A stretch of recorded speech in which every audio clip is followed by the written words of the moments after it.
Hello guys, welcome back to my channel. നമ്മൾ പല കണ്ടന്റുകൾ release എടുക്കാറുണ്ട്. പക്ഷേ നമ്മൾ ആരും തന്നെ ശ്രദ്ധിക്കാത്ത ഒരു കാര്യമാണ് അതിൻ്റെ ഡ്യൂറേഷൻ. അപ്പോൾ അതിനായി നിങ്ങൾ ഈ ചാനൽ ഇഷ്ടപ്പെടുകയാണെന്നുണ്ടെങ്കിൽ ഇതുപോലുള്ള യൂസ്ഫുൾ ടിപ്സ് ആൻഡ് ടിപ്സ് കണ്ടന്റിനായി ചാനൽ ഒന്ന് സബ്സ്ക്രൈബ് ചെയ്തിട്ടേക്കുക. വീഡിയോ ഇഷ്ടപ്പെടുകയാണെങ്കിൽ ഇപ്പോൾ ഒന്ന് ലൈക്ക് ചെയ്യുക. അതുപോലെ തന്നെ എന്തെങ്കിലും ഡൗട്ടോ കാര്യങ്ങളോ ഉണ്ടെങ്കിൽ നിങ്ങൾ കമന്റ് മെൻഷൻ ചെയ്യാവുന്നതാണ്. അപ്പോൾ ആദ്യം തന്നെ നമ്മൾ പല കണ്ടന്റുകൾ റിലീസ് എടുക്കാറുണ്ട്.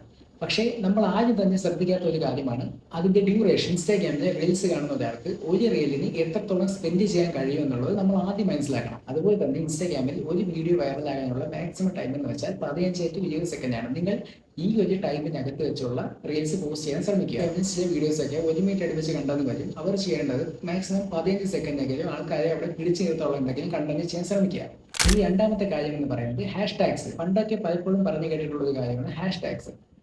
ഒരു വീഡിയോയിൽ വൈറലാവണമെങ്കിൽ 15 ഹാഷ് ടാഗ്സ് ഇടുക, അല്ലെങ്കിൽ 30 ഹാഷ് ടാഗ്സ് ഇടുക. ഇങ്ങനെയൊക്കെ നമ്മൾ നമ്മുടെ വീഡിയോസിൽ മാക്സിമം 5 to 8 ഹാഷ് ടാഗ് വരെ കൊടുത്താൽ മതിയാകും. അത് മാത്രമല്ല നമ്മുടെ പോസ്റ്റിന് ഏറ്റവും അനുയോജ്യമായിട്ടുള്ള ഹാഷ് ടാഗ്സ് പോസ്റ്റ് ചെയ്യാൻ ശ്രമിക്കുക. മൂന്നാമത്തെ കാര്യം എന്ന് പറയുന്നത് നമ്മുടെ ഇൻസ്റ്റാഗ്രാം അക്കൗണ്ട് അത്യാവശ്യം ഓക്കെയാണ്. ഇത്രയും ചെയ്തിട്ട് നമുക്ക് റീച്ചോ കാര്യങ്ങളോ അങ്ങനെ ഒന്നും കിട്ടുന്നില്ല എന്നുണ്ടെങ്കിൽ നിങ്ങളുടെ ഈ ഇൻസ്റ്റാ അക്കൗണ്ടിൽ പോസ്റ്റ് ചെയ്യേണ്ട യാതൊരു ആവശ്യവുമില്ല. നമ്മൾ അതിന് പകരം മറ്റൊരു ഇൻസ്റ്റാ അക്കൗണ്ട് ക്രിയേറ്റ് ചെയ്യുക, റീൽസും കാര്യങ്ങളും നിങ്ങൾ അവിടെ പോസ്റ്റ് ചെയ്യുക. നിങ്ങളുടെ വീഡിയോസ് നല്ല ക്വാളിറ്റി ഉണ്ട്, അത്യാവശ്യം കണ്ടന്റ് ഒക്കെ ഓക്കെ ആണെന്നുണ്ടെങ്കിൽ 100% നിങ്ങളുടെ വീഡിയോസ് അവിടെ വൈറലായിരിക്കുന്നതാണ്.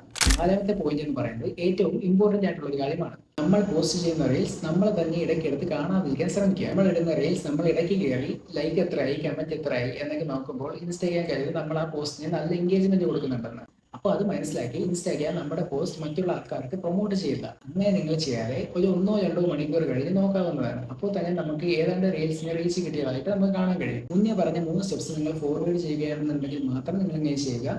നിങ്ങൾക്ക് അത്യാവശ്യം നല്ല റിസൾട്ട് കിട്ടുന്നതായിരിക്കും. അപ്പോൾ നിങ്ങൾക്ക് വീഡിയോ യൂസ്ഫുൾ ആയിട്ട് ചാനൽ സബ്സ്ക്രൈബ് ചെയ്യുക. അതുപോലെ തന്നെ വീഡിയോ ഇഷ്ടപ്പെട്ടെങ്കിൽ ലൈക്കും കൂടെ ചെയ്തേക്കുക. അപ്പോൾ അടുത്ത വീഡിയോ